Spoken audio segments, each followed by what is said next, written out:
This is Paraguay, a landlocked country in the heart of South America, home to roughly 7.4 million people. For most of its modern history, Paraguay has lived outside the spotlight. It doesn't have Brazil's size, Argentina's drama, or Chile's reputation. For decades, it was known mainly for agriculture, hydroelectric dams, and political isolation. But quietly, almost unnoticed, Paraguay has been changing. And if you look closely at the numbers, a very different picture begins to emerge. Today, Paraguay's economy is valued at roughly $44.46 billion, according to World Bank data. That may sound small, but what matters is how far it has come and how steadily it has grown. In 1990, Paraguay's GDP was just over $6 billion. By 2000, it reached around $8.6 billion.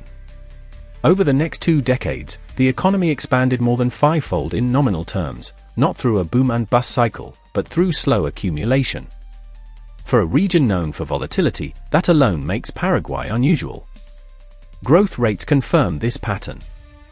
Over the last 10 years, Paraguay has averaged around 4% real GDP growth, consistently outperforming the Latin American average. In 2023, growth exceeded 5%, rebounding strongly after drought-related setbacks the year before. The IMF projects medium-term growth of 4.5 to 5%, at a time when much of South America is expected to struggle below 2%. This is not speculative growth. It is broad-based, supported by consumption, construction, services, and exports. To understand why Paraguay looks different today, you have to understand where it came from.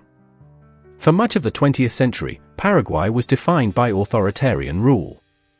The country spent 35 years under the dictatorship of Alfredo Stroessner, from 1954 to 1989. That era brought political stability, but also corruption, weak institutions, and isolation from global capital and trade. When democracy returned in the early 1990s, Paraguay inherited a fragile state, low income levels, and little industrial base. What followed was not a dramatic reform revolution, but something more important: restraint. From the late 1990s onward, successive governments adopted one of the most conservative macroeconomic frameworks in South America. Paraguay avoided large fiscal deficits.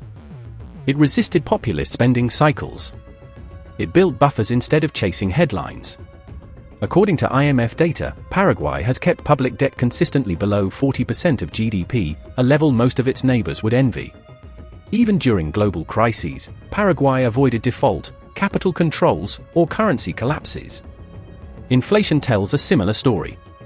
In a region where inflation has repeatedly destroyed savings and confidence, Paraguay remained relatively stable. In 2024, inflation hovered around 4%, close to the central bank's target range.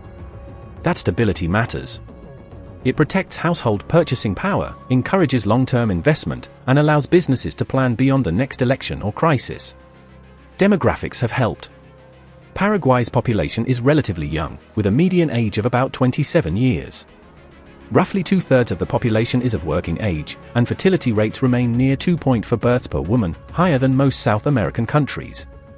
This gives Paraguay a demographic window that many aging economies no longer have, a labor force still expanding rather than shrinking. Energy is another quiet advantage.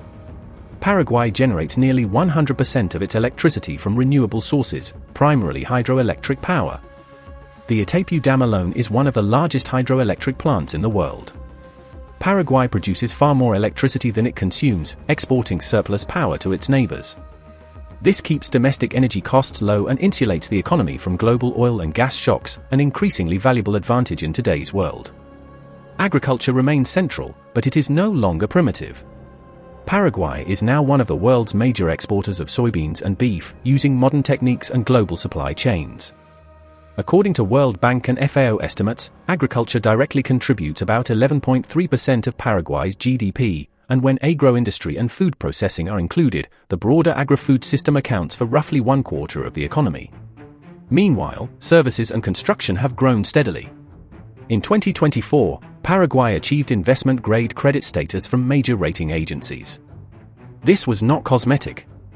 Investment-grade status lowers borrowing costs, attracts long-term institutional capital, and signals confidence in a country's institutions and policy framework.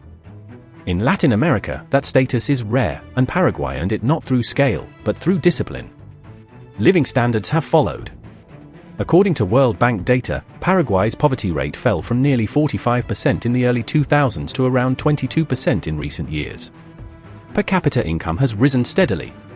Inequality and informality remain challenges, but the trend has been gradual improvement, not reversal. Growth has not been perfect, but it has been inclusive enough to last.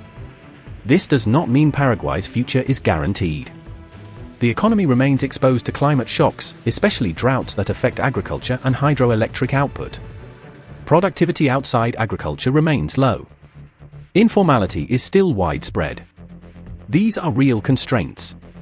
But here is where Paraguay's story becomes compelling. Paraguay has already done the hardest part. It has built credibility. The next phase is not about exporting more soy or more raw electricity.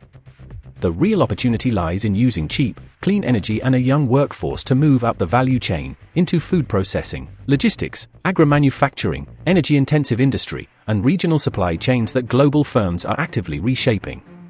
One successful industrial shift, anchored in energy and stability, could change Paraguay's income trajectory for decades. Paraguay does not need to become a regional giant. It does not need to copy anyone else. Its strength lies in what it has already shown: patience, restraint, and consistency. In a continent known for noise, Paraguay chose quiet competence. In a region addicted to urgency, it chose time.